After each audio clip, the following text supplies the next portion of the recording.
I wanted to welcome you all and thank you to everyone who's joined us. The voice you currently hear is that of William Moore with NTTAC, and I wanted to just say good afternoon to everyone and thank you for joining us for today's webinar, OJJDP Funding Opportunities for Gang Suppression. Again, my name is William Moore, and I'm with OJJDP's National Training and Technical Assistance Center. And as your technical host, I would like to take a couple of minutes to discuss a few features of Adobe Connect webinar platform and provide a few announcements to keep in mind. Please note that this event is indeed being recorded, and it will be published on OJJDP NTTAC's YouTube page. The webinar recording will be archived in approximately 1 week on OJJDP NTTAC's YouTube page channel, where you can also view past webinars if you like. For the event transcript or any other supporting materials, please contact OJJDP TTA Help Desk.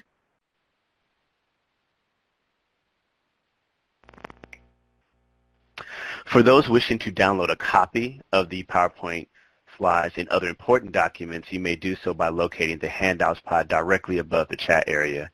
Here you will also be able to find the FAQ for webinar participants that will likely address any technical related issues that you may occur during today's webinar. Just simply click on the name of the file and then click the download button.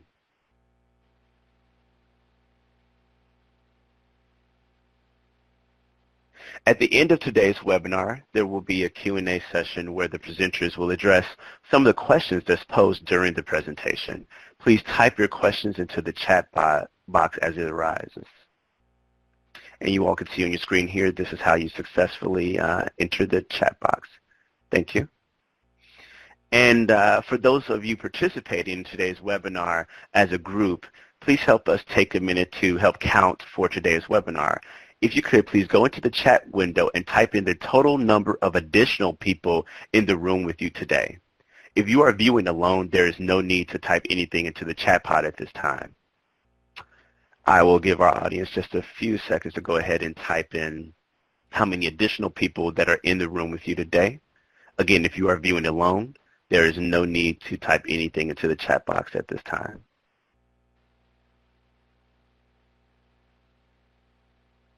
All right. At the conclusion of today's webinar, you will be provided with a link to a brief survey about today's presentation. The feedback you provide is used to help assist in future planning and training for webinars.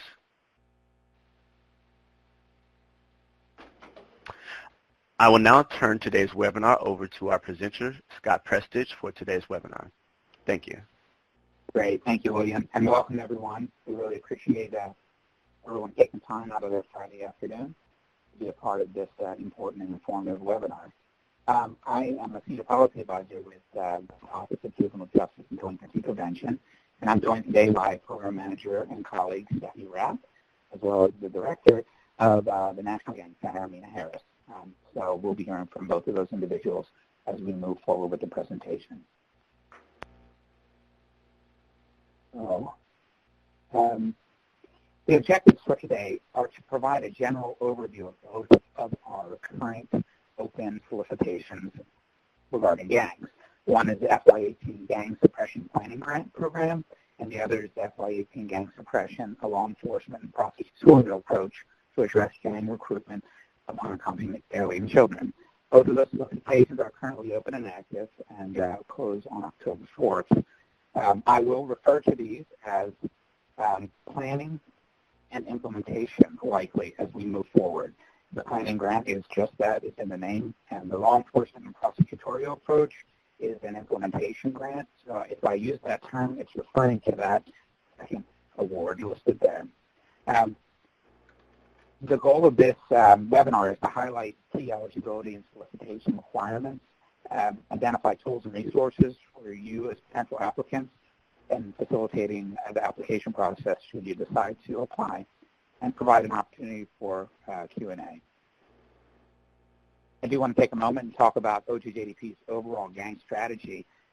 Our gang and youth violence prevention strategy is founded on a recognition that preventing and reducing gang crime and violence requires a shared framework of coordinated delivery that's strategic and includes program services and practices, that's multidisciplinary, and has a balance of community development, prevention, intervention, and targeted suppression and enforcement.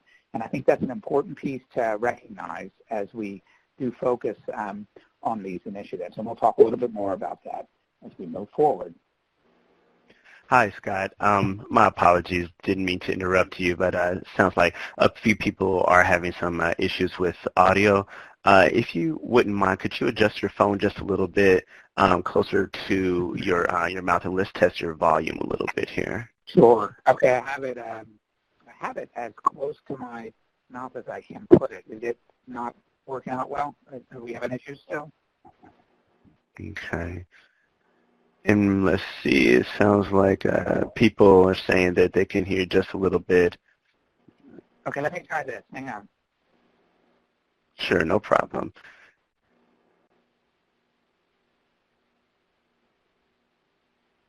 Is this better? Okay. Scott, if you can give me a testing 1, 2, just a little bit. Okay, let's try louder. this. One, two, three. I just took it off of speaker. Is this any better? Okay, that sounds better. And folks are responding saying you sound better there. Yeah. Oh, great. Okay, great. Yeah, everyone's coming better. in saying you sound better. Well, this is the most recognition I've had in the longest time. This feels good. Okay. Okay, great. So now that we have better audio connection, I'm just going to go back for a second. My apologies for that. Okay, thank you. So welcome. I'm joined by Mina Harris, the director of the Gang Center, as well as a colleague, Steffi Rapp, the program manager at OJJDP. I'm a senior policy advisor with OJJDP, and we're really excited to have you join us today for this webinar where we're going to provide a general overview of both of our gang solicitations, which currently close on October 4th. The goal of this webinar really is to highlight key eligibility and solicitation requirements, identify tools and resources, as well as provide an opportunity for applicants to ask questions. And I do want to talk a little bit about our gang strategy. Our gang strategy as an office is comprehensive and recognizes that prevention and reduction requires a shared framework of strategic and coordinated delivery of program services and practices, and that it really requires a balanced approach with community development, prevention, intervention, and targeted suppression of enforcement, all inclusive. So we'll talk a little bit more about that later. And now I'm hearing that people saying that the sound is not better. I do not know what I can do here at this point. William, I'm going to stop for a second just to... Actually, Scott, so it's totally fine. Let me just make a quick announcement to folks. You sound good on my end, but just to remind people that we are recording the webinar, and so this webinar will indeed be recorded. Just in case if people aren't hearing well on their end. And then also we have access to the closed captioning that's located directly below the chat pod, and people will be able to view the webinar as it's in real time as our captioner is recording. So you can go ahead and continue, Scott. Just want to remind folks of that for anyone who's experiencing any audio issues, that we will have this recorded and that you can view the in real time, the words being spoken. Thank you, Scott. Thank you, William. So I do want to, I mentioned our overall strategy around gang and youth violence prevention being comprehensive, but I do want to point out that the FY18 gang solicitations do emphasize suppression as a critical component to addressing gang violence. This is not negating any of the other elements of the comprehensive gang model, nor should it. It is merely focusing and putting a fine point on the suppression component of the model. And so the model in general is highlighted in both solicitations, which provides a framework for this coordinated action and utilizes these 5 core strategies, which I'm sure many of you on the phone are familiar with. And it does put a fine point, as I said, on suppression, but does not negate the community mobilization, opportunities provision, social intervention, organizational change and development components. So I'm going to make that clear. And then I want to just reiterate the fact that these were initially released on June 28th. We've had 2 extensions thus far. For those of you that have seen this solicitation out and about for a bit, we wanted to make sure that we did saturate and ensure that people were familiar with the solicitations and the requirements of the solicitation, because it is it is definitely quite an endeavor that we're undertaking in terms of reinvigorating some of our, gang work. Certainly, we've been involved with our gang work in the Gang Center for a long time, but the fact that we are putting a focus on the model, and particularly on the suppression piece with this particular year's initiatives, we wanted to make sure that people had an opportunity to appropriately hear about and apply for the opportunities. Should you be interested in applying for an award, should it come to fruition that you are awarded a grant, it actually would be in the form of a cooperative agreement. And the planning award is, we have up to $200,000 for 18-month award, and we have five awards potentially that we can make under that planning award. And then for the implementation, $1.2 million for 36-month award, and that's for up to 6 jurisdictions.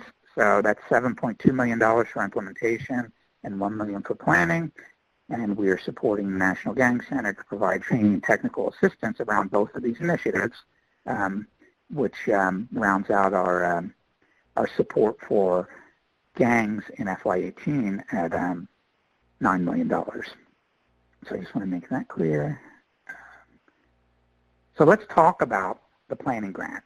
I want to talk specifically first about the planning grants program, and then I'll talk about the implementation award, and then we'll talk more generally around award, how to apply for an award.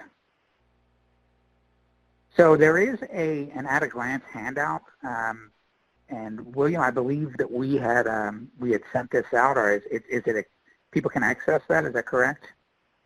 Yes, that's correct. The handout for the at-a-glance is located indeed in the handouts pod. Just a reminder to folks, you can click on the name of the file, select download, and it will download directly to your computer desktop. If you need assistance accessing the file, or if you're running into any problems, then just contact OJJDP at our help desk, and we'll be able to get you access to those documents. Great, thank you. So, I put this together just to help jurisdictions quickly understand which award might be best suit them, and where their particular goals and objectives are, what are the fundamental solicitation requirements, and the eligibility, that sort of thing.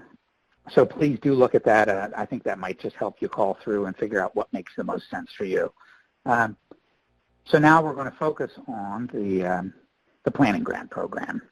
And this Gang Suppression Planning Grants Program is designed to reduce violent crime, gangs, and victimization, and promote public safety in communities through planning support to eligible localities to build capacity for multilateral data-driven strategy.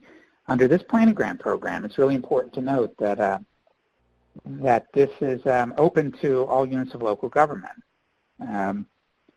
And that includes law enforcement agencies. So if you are a law enforcement agency on the line, you are a unit of local government, so you would be eligible to apply. It's not limited to law enforcement agencies, however. And we do welcome applications under which 2 or more entities would carry out the federal award. Just keep in mind that only one entity may be the applicant, and others must be proposed as subrecipients.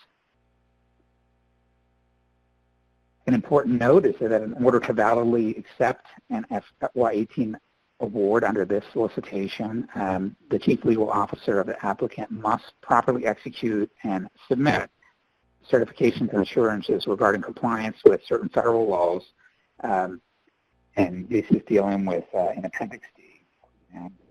If you look at Appendix D, it's certification relating to unaccompanied alien children, and just ensuring that federal laws are that you're in comportment with federal laws, and so you should look at these certifications. One thing that's important to note, that in order to validly accept an award under the solicitation, you need to execute and submit these certifications.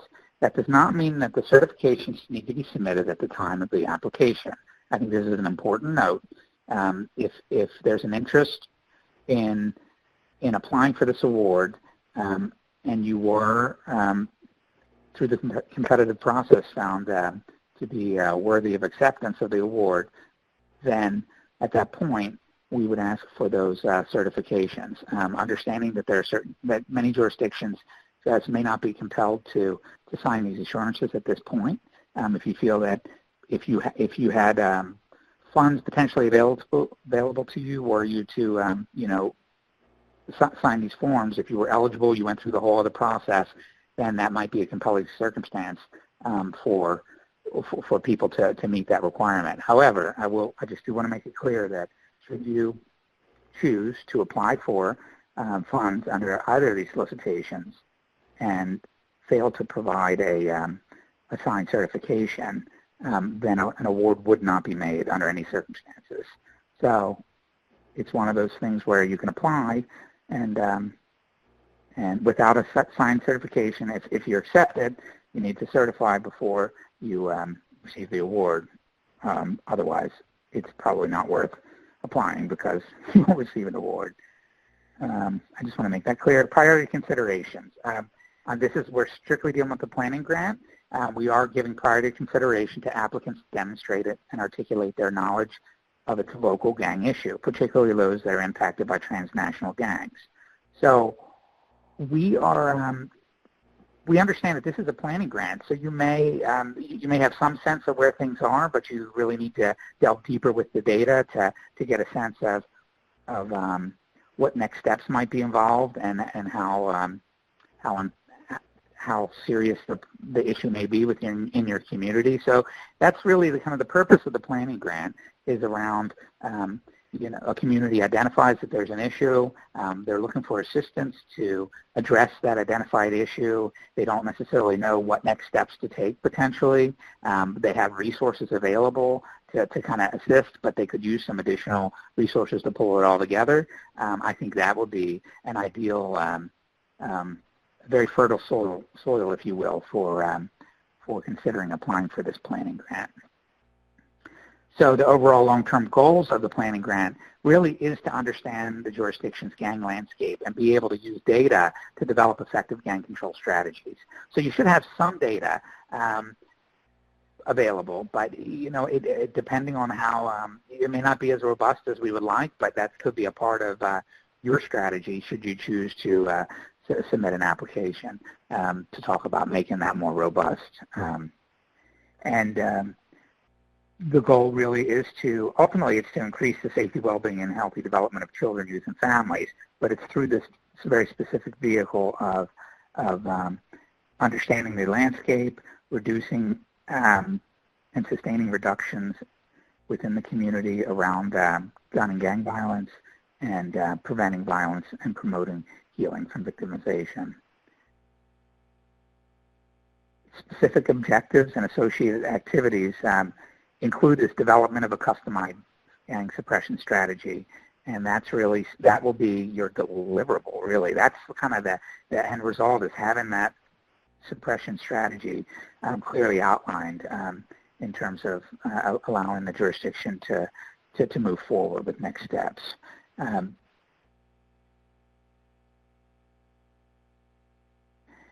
And frankly, to address how to reduce the impact of violence on youth by improving identification, screening, access, delivery, and quality of services available to youth are really important pieces that should be considered as part of your overall strategy. And the planning to elevate suppression and interruption of exposure to youth violence is an important component, as well as providing training to increase the understanding of the landscape. So, as I mentioned, the key deliverable is the data-driven community analysis that includes a gang problem assessment to be delivered in month 12. This is an 18-month award. However, it's important that we see that analysis in month 12 so that we can work with our training and technical assistance provider, the National Gang Center, who will have worked with successful applicants in that previous 12 months, but just to kind of figure out and hone in on the particular assessment over the courses of months 12 to 18, with the idea that this would not just sit on the shelf and collect dust, that it's really to try to figure out how to bring that assessment to the next phase and hopefully to an implementation phase relative to successful planning grant awards.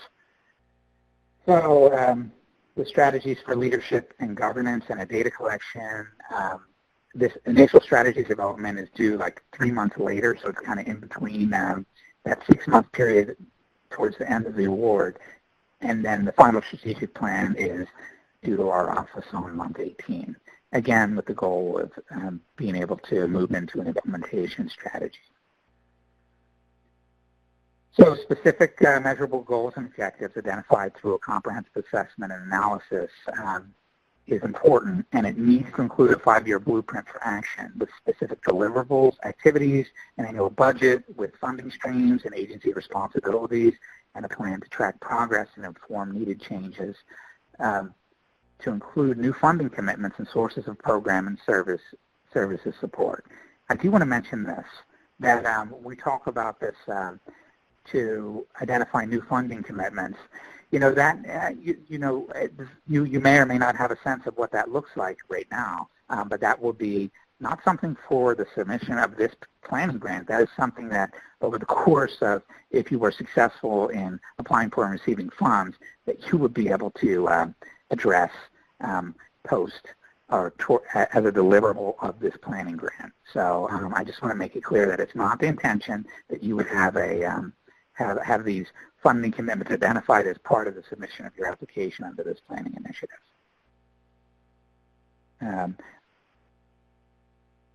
Now, it looks like there's a couple of questions. Nonprofits are not eligible. You need to be a unit of government. And I'm sorry, so hopefully that's helpful. It looks like a couple of people were asking about it. However, you could partner with a unit of local government and be considered for as a sub-grantee. That certainly is appropriate and something that happens all the time in the grant world of federal grantsmanship and certainly within OJJDP. I'm just going to take a minute and see if there's anything else. I'm just going to do a quick reality check. Did I miss anything before I go into the implementation piece, William? I just want to make sure we haven't been focusing so heavily on this, these pods. A couple of questions came in, Scott. Just a few here, but it sounds like everything is moving forward okay. Mm-hmm. Okay, great. Okay, great. Thank you. So let's talk a little bit about the suppression, law enforcement, and prosecutorial approach to address gang recruitment of unaccompanied alien children. I do want to make it clear that this is designed also to reduce violent crime and victimization, and it's important that public safety be upheld, and really the goal is implementation support for eligible communities to demonstrate readiness to put a comprehensive strategic plan into action. And that's why I call this an implementation award. And this is based on a multilateral, data-driven strategy.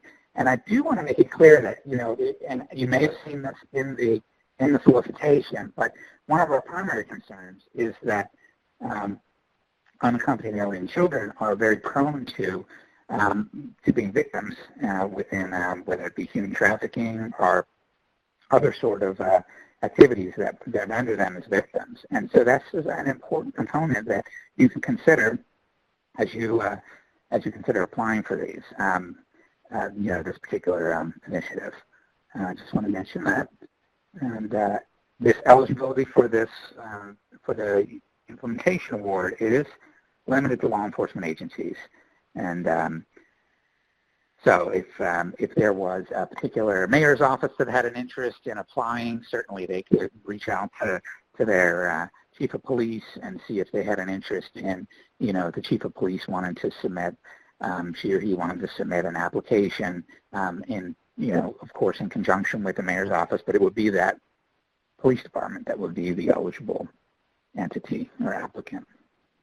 And again, this wouldn't prohibit necessarily nonprofits from supporting in the subgrant respect, but this really is going to require heavy government involvement to ensure success because of the idea around prosecution and law enforcement collaborating to ensure targeted success around identified data. So under this one, under the implementation award, we will give priority consideration to applicants who demonstrate that their program will address unaccompanied alien children who are at risk for being introduced or indoctrinated into violent transnational criminal organizations or gangs, and also have high rates of gang crime and delinquency that have been attributed in large part to this population. And you can determine what you feel is sufficient in terms of submitting data to show that, but this is a priority consideration. Priority consideration simply means that we would like to see that addressed. It is not a basic minimum requirement for consideration. However, it's certainly given that many people are going to be addressing that as a priority consideration, it would be incumbent upon you to in terms of the overall long-term goals of this particular solicitation, it's to develop and implement a customized gang suppression strategy. Again, you'll see develop and implement. Not unlike the planning grant, there may be jurisdictions that have not fully developed their strategy. However, they have something that can be put into their application to kind of allow for consideration to be awarded this implementation award. So if you have some data and you feel that you really could get a little stronger by considering this, you may be on the fence depending on how long you've been working on this particular focus area. You may consider that implementation may be worthwhile, worthy of considering, and that's going to be your call as you look through the various solicitations. But I just wanted to mention that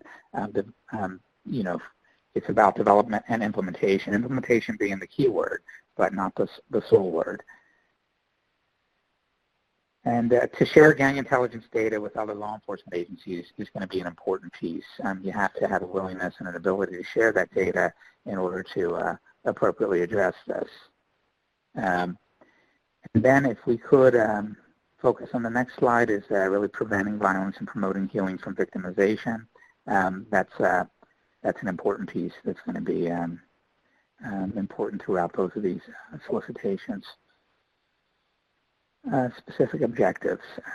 Again, the development of this customized gang suppression strategy, and then really increasing public safety, sharing the intelligence with the applicable agencies, increasing collaboration amongst law enforcement, prosecutors, and the United States Attorney's Office to enhance gang suppression strategies are all important pieces, and reducing the impact of violence on youth victims in the community through law enforcement's development of intervention plans are critical objectives. And the deliverables on this 3-year implementation grant is coming up with a plan and a budget by the end of month 2, which is very aggressive. So I would think that successful applicants would really have that fairly honed in on their submission of their application to ensure that they're taking a strengths-based approach in terms of their submission, as well as an ability, should they be successful, to come up with a month 2 revised final implementation plan and budget. And the collaborative strategic governance body is an important piece that needs to be established, and it must include law enforcement and prosecutorial leaders and appropriate community-based organizations. And this is for long-range strategic planning. This is important. And so I just hope that you focus on those key deliverable pieces, as well as the next 2, which is implementation of a set of coordinated and targeted enforcement strategies that result in a measurable reduction in gang activity. So right now, the measurable reduction will potentially be something you look back on and see, has it reduced? But there needs to be coordinated and targeted strategies with with the goal that there be a measurable reduction. And then we'll look at those numbers as we move forward throughout the award timeline, award horizon. And then establishment of a plan to securely transmit and receive information from the Office of Refugee Resettlement related to unaccompanied alien children and their gang affiliation is an important deliverable of this implementation award. So I want to take a minute now, and I will go back to see if there were some questions on this one before we move forward.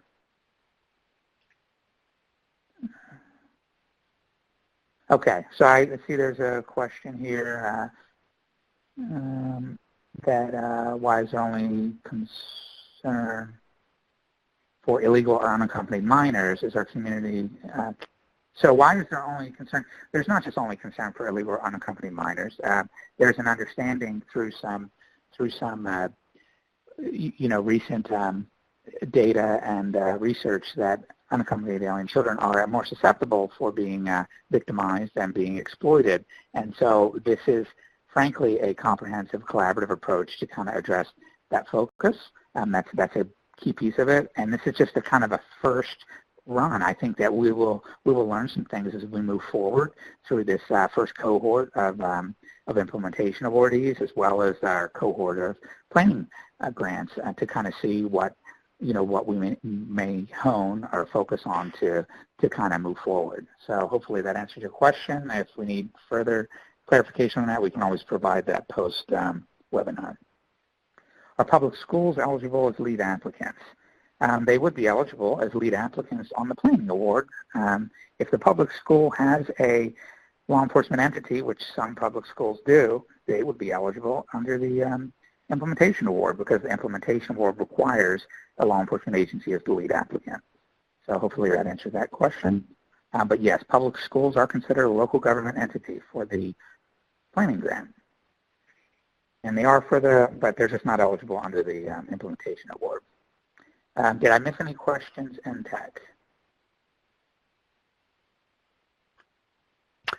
A few others did come in, but we can maybe get to those because they're still pouring in a little bit. So if you want to continue on, we can come back to those shortly. Okay, gotcha. Sure. And I see it looks like our equipment expense is allowable under the planning grant. They're not disallowable. But I will say that in your budget submission, you need to be very clear about how that's going to support the overall goals and objectives as outlined in the solicitation. So not prohibited. Just I think it's incumbent upon you to make it clear how that will support the overall goal. So with that, I'm going to turn it over to my colleague, Program Manager Steffi Rapp at OJJDP. Good afternoon, everyone. We're now going to go do a general overview of the grant application process for all grants that come through OJJDP. We'll start with what an application should include. You need all of these things that are listed: the program narrative, budget detail worksheet, budget narrative, indirect cost rate, agreement, tribal authorizing resolution if applicable, applicant disclosure of high-risk status, additional attachments, which is very important for you to look at because some of those additional attachments will be used as a basis of meeting your basic minimum requirements and through the peer review process. Financial management and system of internal controls questionnaire, and the disclosure of lobbying activities. Okay, so we also need a project abstract, which is a basic summary and overview of your program, and that would be in 400 words or less. Briefly describe your project's purpose, the population that you're going to be serving, the activities that your program will be doing, and how you plan on achieving the project's goals and objectives, just in a nutshell. It also should describe how the applicant will measure your progress towards your goals. Okay, the program narrative has a 30-page limit, and the abstract is not included in that 30-page limit. That's something separate.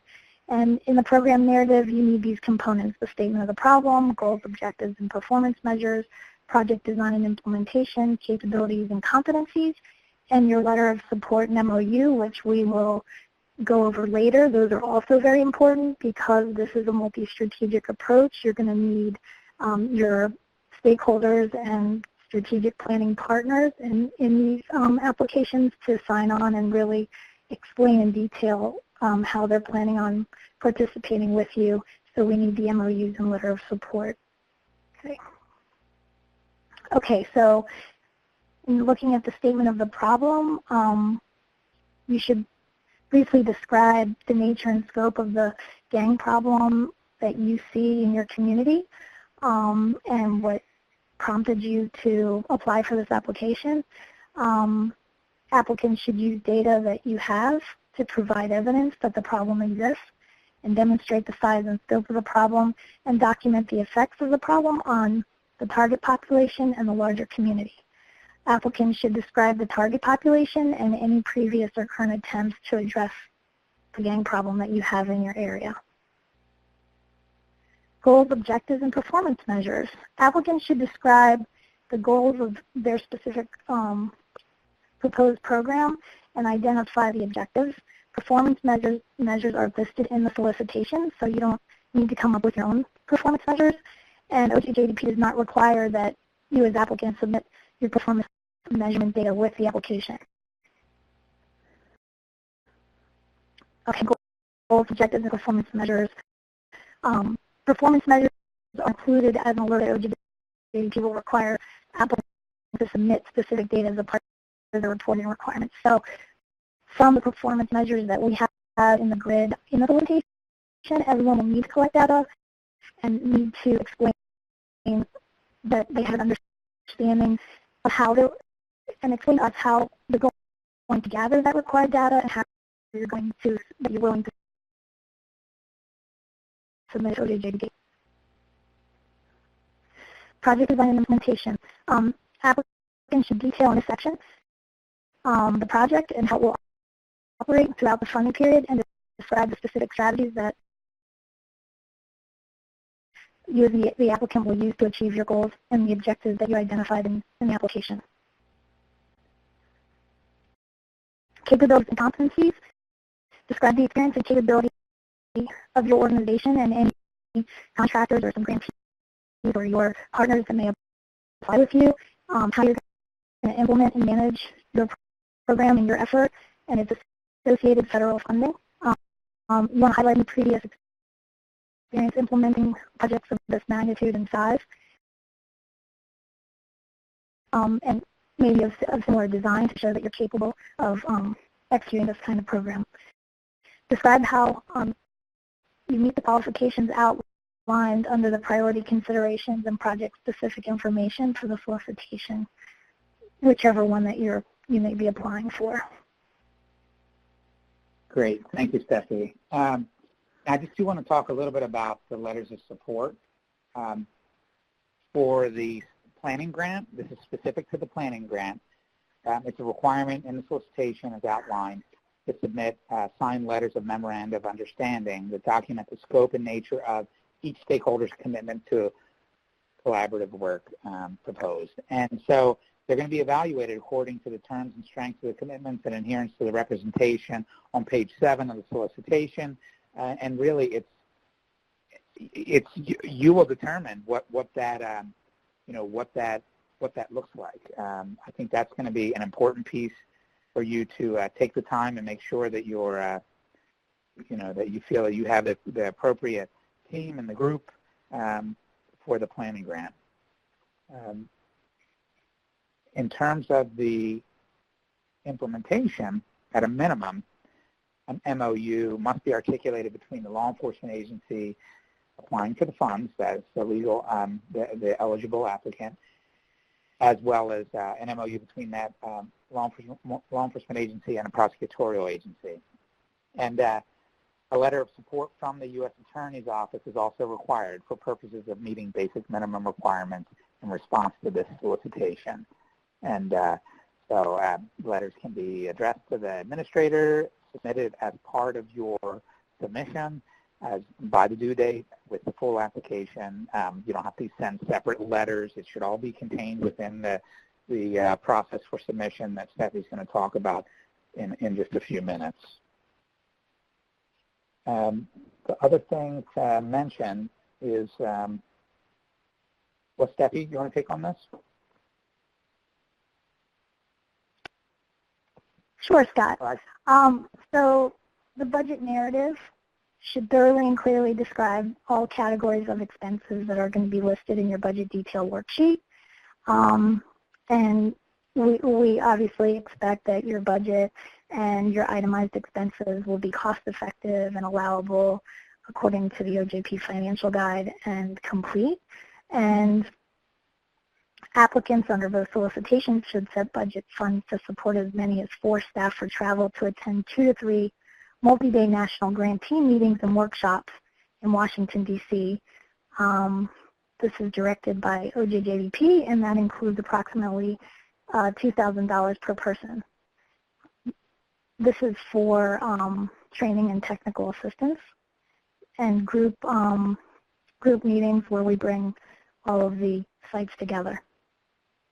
Great. Thank you, Steffi. Sure. Let's see. Also, what an application should include, we definitely need to, okay. Steffi, I want to make sure that we're not missing this important piece.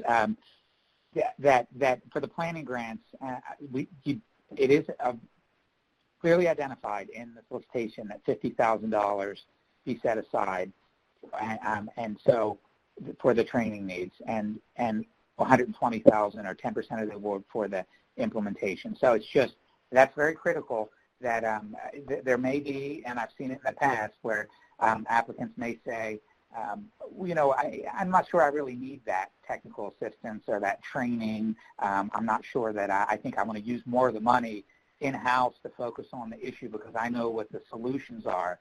And I just want to make it clear that this whole strategy, the $9 million that's been appropriated for the planning, implementation, and training and technical assistance is really a suite, if you will, of a collaborative approach within the federal government to ensure that we are working with jurisdictions in alignment with a coordinated training and technical assistance approach that allows for information and networking, cross-fertilization of information, lessons learned, that sort of thing. And so it's imperative that the model of utilizing the set-aside funds be adhered to for submission of the application in order to meet basic minimum requirements. Sorry. Thanks, Stephanie. Oh, sure.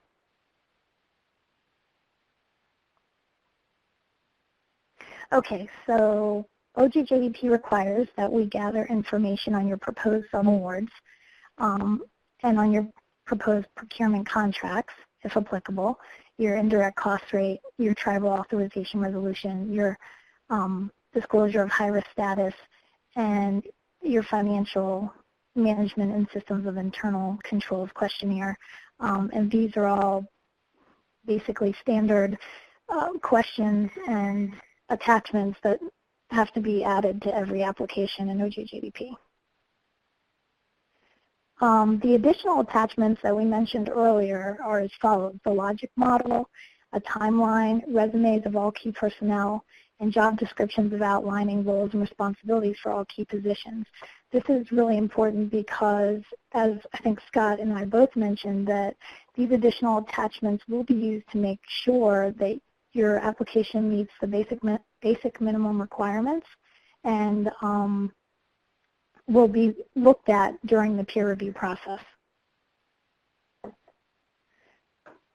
Great, thanks, Steffi. Sure. So as I mentioned earlier, coordination with the National Gang Center is going to be an imperative component, critical to the success of this initiative. And so successful site applicants need to be prepared to work with the National Gang Center, who is our designated training and technical assistance provider for this work. We fund the National Gang Center, and their executive director, Mina Harris, has been working with us to ensure that we're going to be able to appropriately address local TTA needs and complete a long-range capacity building plan as part of the strategic plan deliverable. So I'm going to have Nina talk for just a few minutes about the Gang Center in general, and then specifically how the Gang Center would liaise with successful applicants in terms of these two solicitations. Nina? Okay, thank you. So one thing I did want to say before we get started, before I start talking about the National Gang Center, is that Steffi mentioned that logic model and that timeline. On the OJJDP website, they have templates for that. So so you can go on there, grab their template, and use those templates. And they provide examples, too, for logic models. And that can be really helpful when you're putting together this grant application. So I wanted to talk about the National Gang Center as a resource and tell you a little bit about it. I know there are some power users on this call right now, on this webinar, so feel free to give a shout out to your favorite resource as I go through a couple of examples of our resources. So if you're not familiar with the Gang Center, the National Gang Center, we have a website, and I think the website is listed right there. So we have a website, and we have resources available to anyone who has an interest in strategically addressing a gang problem within their locality. We have digital resources for parents, community leaders, researchers, criminal justice agencies, law enforcement, and direct service providers. So when you go onto the website, I don't show it in this slide, but when you go onto the web page, you can navigate through the menu bar at the top to view who we are, what we do, what works, and what's happening. Through that navigation, you'll find various research-based and field-tested information and resources. We're not going to put up, this is all about the Bloods, this is all about the Crips, that kind of information, but because we believe that's very locally based information, so ours is more about strategic planning and research. So, for example, one of our people who find it a favorite is our gang-related news articles, and they're updated daily and are cataloged by state. So you can go on there and look and give a look and see what's going on in your state, and we point to the city. And those are just articles, open source articles posted about gang-related happenings. And it does have to have a gang-specific nexus in it. So you may know about some drive-by shootings, but if the police don't report it that it's gang-related, it won't end up in our news base immediately. But at some point later on, when the news comes out and that's reported, then it will be. We also have a Twitter feed in which we post articles about innovative programs and initiatives around the country. We have a database that provides gang-related state legislation. This is very helpful when you're first putting together, when you first come together and you want to find out what, for those who aren't law enforcement, what the actual state legislation is around gangs. We're in the process of updating it to reflect any new legislation passed by states, but you can find a basis in there, and you just go in and click on your state. We provide a moderated platform, a discussion platform called Gang Info, in which people can send out messages and ask questions of other practitioners or create a relevant dialogue.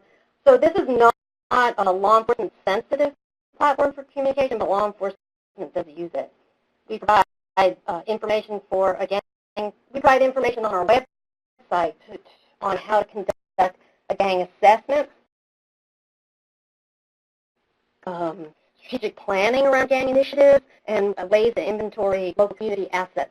You can do an asset and gap analysis when you're developing your strategic plan. Other kinds of things provide prevention materials, such as a video of why you join gangs that can be shown to different stakeholder audiences. We have a listing of research-based materials that are broken out by frequently asked questions about gangs. We do provide online street gang intelligence training that's available to sworn law enforcement. So those are the things that you can find on the website. The Gang Center will also, we also provide more in-depth training and technical assistance. As Scott was telling you, we receive inquiries from stakeholders looking for consultations regarding their issues around their gang reduction strategy, or just how to select programs for specific target population. We can provide office-based assistance that way, or if we don't have the answers, or if we don't have the expertise, we look for another source of expertise that we can refer them to. And then when we're assigned or approved by OJJDP to work with a site, we provide much more in-depth training and technical assistance to law enforcement agencies and to communities that have demonstrated a collaborative readiness to address their gang problems. And that's why in the solicitation, it really stresses making sure that you have that governance body and that you're ready to collaborate and that you're ready to acknowledge the gang problem. So once that once you're at that point, and if you're an awardee or if you're assigned by, or if we're deployed to work with you, we can provide guidance with building capacity for that governance body or a task force, or helping a site select and train their local staff for the local project. That would be the project coordinator or the gang specialist. We can provide guidance in conducting a comprehensive gang assessment, developing a strategic plan. Like I said before, is helping them select practices and strategies and programs across the spectrum of prevention, intervention, and suppression that fit within the locale, within the community's needs based on their gang assessment. And then also helping for planning for long-term sustainability. So those are the things that, that we do. And I would say that if you have questions about the grant specifically, go to OJJDP. But contact us if you have other questions. Review our website, take a look at our website, and if you have other questions around these gang issues or prevention, intervention, suppression issues, and how your community is dealing with them or what you can do, then I would say, yeah, reach out to us. Is there anything else you wanted me to address, Scott? No, I think that's great. I mean, I think we may have some questions that have come up towards the end, but I think that's really great. That's a good comprehensive overview. Thank you. Okay, so I think Steffi, I think you're up. Yep. So, okay, so during the peer review, here's the selection criteria that the peer reviewers will be looking at. They'll be looking at the statement of a problem, and that will account for 15% of the grading or reviewing. Goals, objectives, and performance measures count for 5%. Project design and implementation is heavily weighed at 40%, and capabilities and competencies is right behind that at 35%, and the budget counts for 5%. And in your budget, of course, you want to make sure that all of your costs are allowable and descriptive and budget narrative. Okay. OJJDP and OJP, we are all committed to ensuring a fair and open process for awarding grants. So OJJDP reviews the applications, makes sure that the information presented is reasonable, understandable, measurable, and achievable, and consistent with the solicitation. Peer reviewers will review the application submitted under the solicitation to make sure that everything meets the basic minimum. All applications turned in meet basic minimum requirements. And then OJJDP may use internal peer reviewers or external peer reviewers or a combination to review the applications. Okay, where and how to apply? You must apply on grants.gov. And it would be really good to start the whole process as early as possible. Submit your applications here. It says 72 hours prior to the application due date so that you can work out the kinks, receive validation validation messages. Just make sure that everything you're doing in grants.gov is actually working and going through.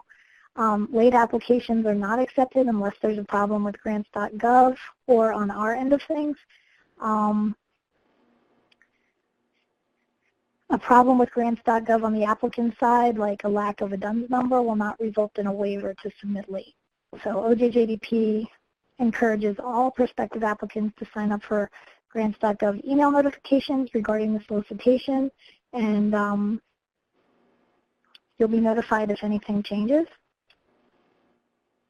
And register with grants.gov, as we said, as soon as possible, because the registration process can take time.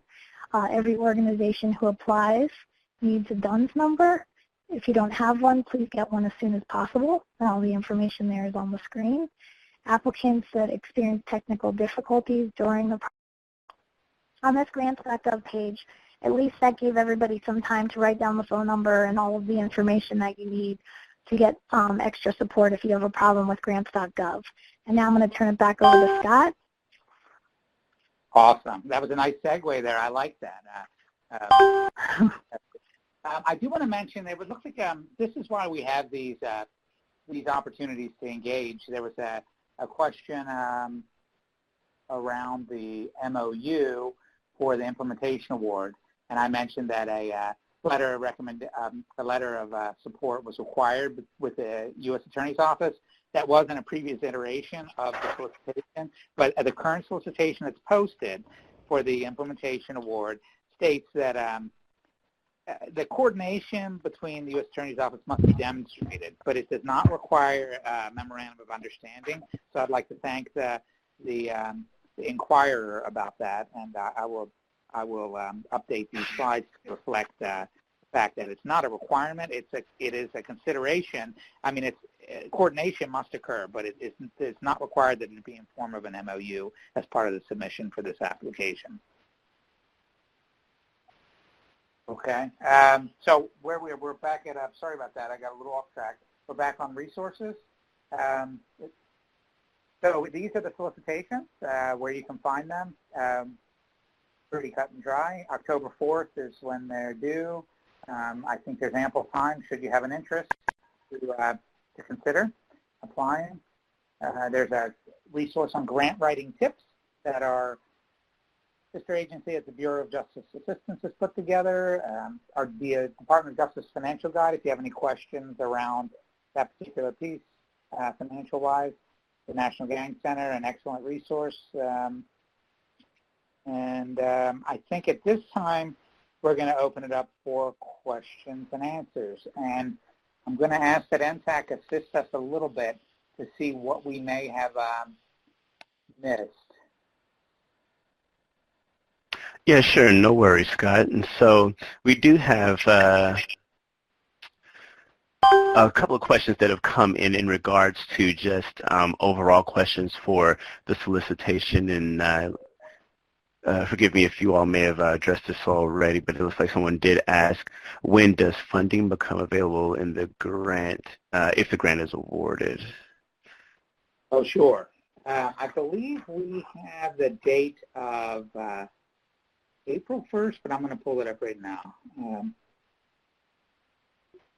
We had to change all of that because of the fact that we changed the application deadline, and we wanted to make sure everything aligned. So that's a great question. I believe it's April. I think it's April 1st. Yeah, I'll check on that, but I'm pretty sure. I'm just pulling through right now. It is in the it's April 1st. So the idea would be that if you were to apply, you have to have your application by October 4th. We will panel peer review and come up with recommendations. The Assistant Attorney General would approve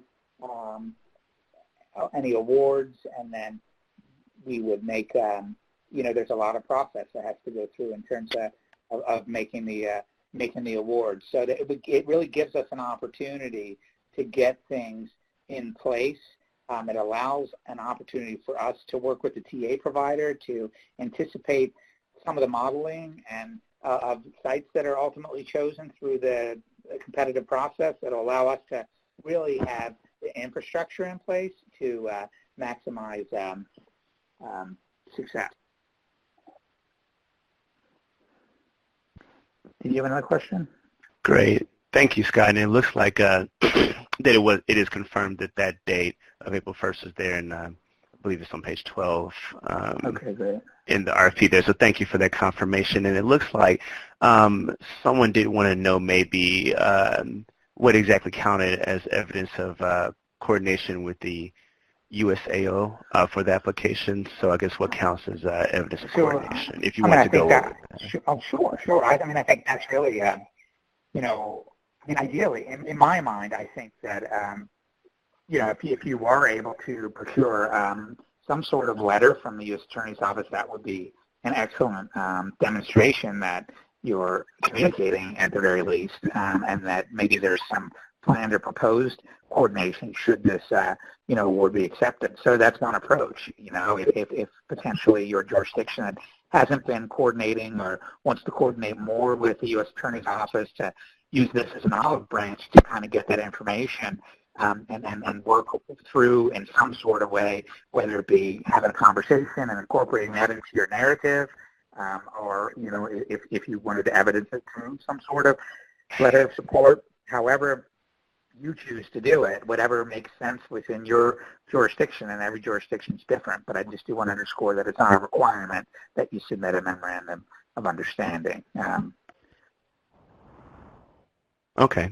Thank you, Scott. And could you also, you mentioned before in regards to the eligibility of nonprofits, would you mind repeating that to individuals? Because it looks like folks wanted to know specifically if nonprofit orgs are that are not part of local government, or if they're eligible for the grants or not. And you mentioned earlier, but it looks like some people wanted maybe a bit more confirmation on that.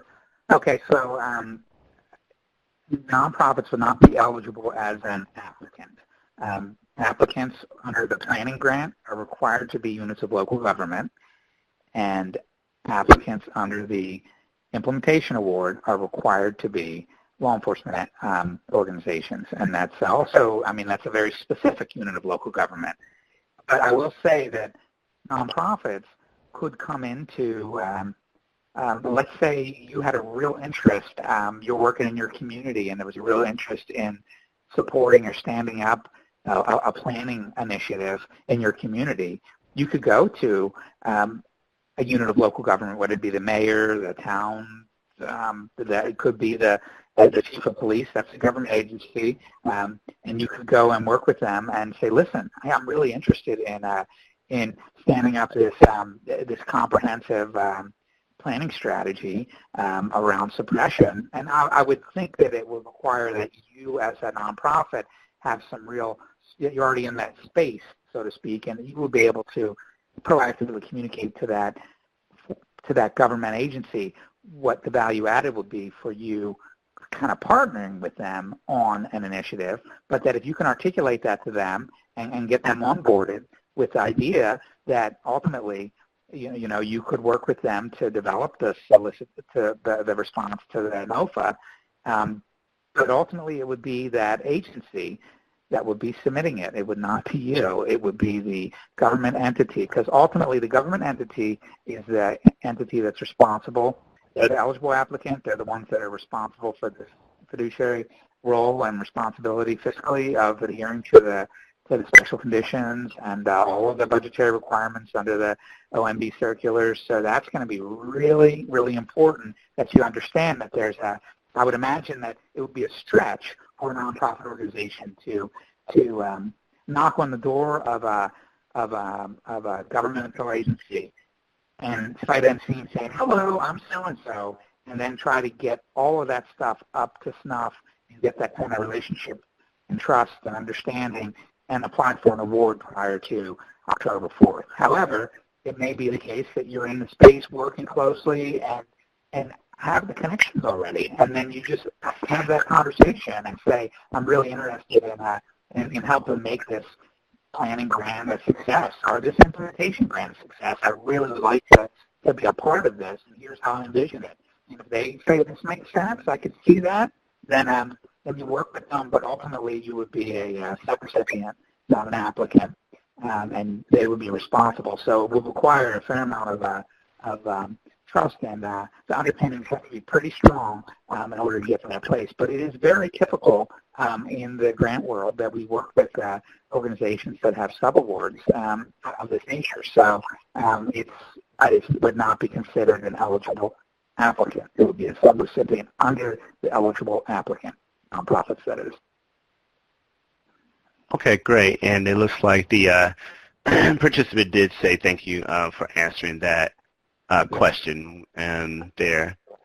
Let's see. It looks like we did have another broad kind of question about the solicitation that did come in here, Scott, just in regards to the funding for the solicitation. They would like to know if is it a reimbursement grant or are matching funds required?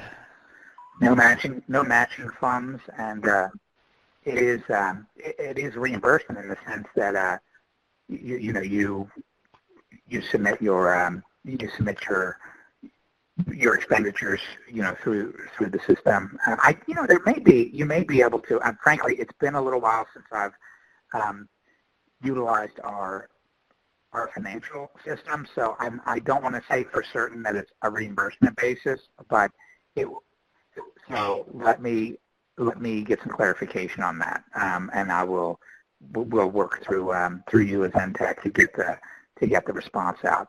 But typically, I will say this: typically, the cadence of our awards are so behind in terms of when we make awards by a particular end of a fiscal year, and because of the budget clearances and that sort of thing. Oftentimes, by the time the grantee needs to get started and doing something, funds aren't available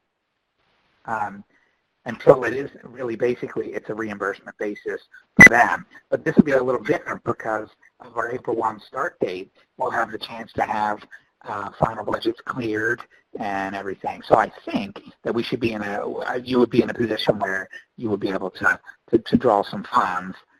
But I know there's some conditions around how much you can draw, in advance, that sort of thing. Not in advance, but post-award and, pre-obligation. So I will have to get some clarification on that. Sorry, I don't have the answer.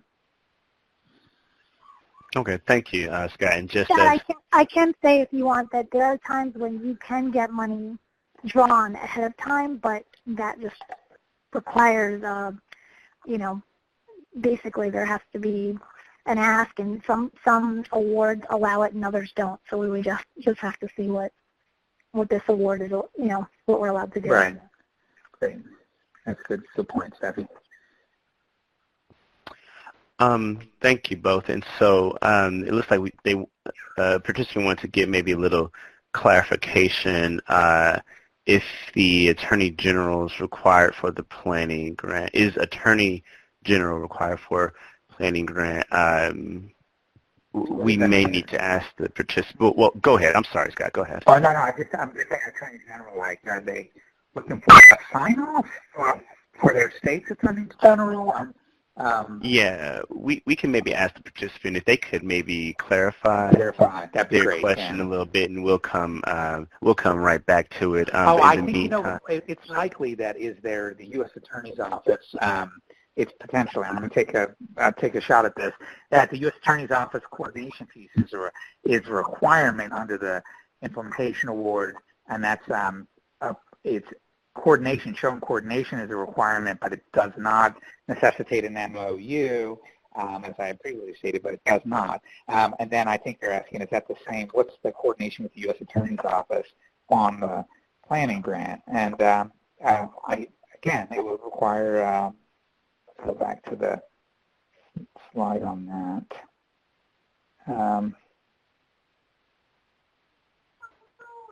I don't think it's really whatever. Ideally, it would be great to show some coordination, but it's not implicit in it's not explicitly stated in the narrative or in the solicitation requirements. Here we go. So it's just what we talk about here is just whatever you feel is required to support the collaborative work proposed. So I would suggest that in the planning award, if you're bringing if the U.S. Attorney's Office is a critical component of your collaborative work, and you don't really speak to how they're, I mean, you mention them, but then you don't speak to how they're going to integrate into that collaborative body, then that probably would be an issue. But it's, again, not a requirement that there be an MOU, and it's not a requirement that you collaborate with them, but I would assume that many models would include some sort of collaboration. Hopefully I answered. If not, we can get clarification. And just as a reminder to individuals that the handouts for today's webinar are indeed located in the handouts pod. So the current PowerPoint presentation that you are viewing here, a PDF of this is located in the handouts pod, just in case if individuals wanted to go back and maybe reflect back on these pieces here and have access to what's being discussed. Let's see, and yes, it does look like that was the clarification a bit there, Scott, in regards to the Attorney General. So then it looks like there was some clarification needed, let's see, around the subgrant or the name of the subgrant in the solicitation. If there's additional information that's needed there, Scott, just we can maybe ask the participant to provide there, but they just want to, it looks like, know the name of the subgrant here. Well, I would think you would identify, so the applicant being the local government for planning or the law enforcement agency for implementation would identify in their program and budget narrative, as well as the budget detail worksheet, which if they're working with the subgrantee, they would list that subgrantee and identify the appropriate expenses that will coordinate with the deliverables, that will coordinate with the narrative in their application that would support their overall effort. But there's not a prescriptive, I mean, it's really very specific to the submission based on the need for the particular community. Hopefully that's helpful. Okay, and it looks like we did get a question just in regards to the budget, Scott. They like to know how to address the set-aside in the budget documentation. They want to know maybe if there's a certain dollar amount that should be blocked off as under or other in the within the solicitation. Okay, sure. So I'm going to move back to this one slide that talks about that piece, just to call this out a little bit, because it is a little unclear. Okay. So we talk about under both solicitations that there be $2,000 a person that's set aside for budgets to support as many as 4 staff to travel these grantee meetings. So that would mean that if you had 4 staff identified in your submission, that $8,000 would be identified for the specific purpose of these multi-day national grantee meetings. If you had 2 people, that would be $4,000, $2,000 per person, and you would outline that in your budget narrative and your detail worksheet. So let's just say, for purposes of, hopefully that's clear, for purposes of your planning grant, if you had $50,000 that you need to set aside for the planning grant, that is actually, I'm pretty sure we're including the money that I just showed you for the national training in that. And we can get clarification internally on that as well. But for purposes of this, you can, I think you can. And Mina, do you have a suggestion on if that those trainings would be part and parcel to those 10% or in addition to? I don't think we talked about that. I think it's part and parcel. Yeah, okay. That's so that would mean that, oh, go ahead, Mina. The $50,000 Right. in your budget, plan out Right. under travel travel to D.C. per the number of people they say in the solicitation, and that works out. And then the extra money, either travel to other training or create training, or however you want to use it and justify it in your solicitation. That's it. So let's say you had 4 people at the $2,000, and we did show how we arrived at $2,000 very clearly in both of the solicitation requirements.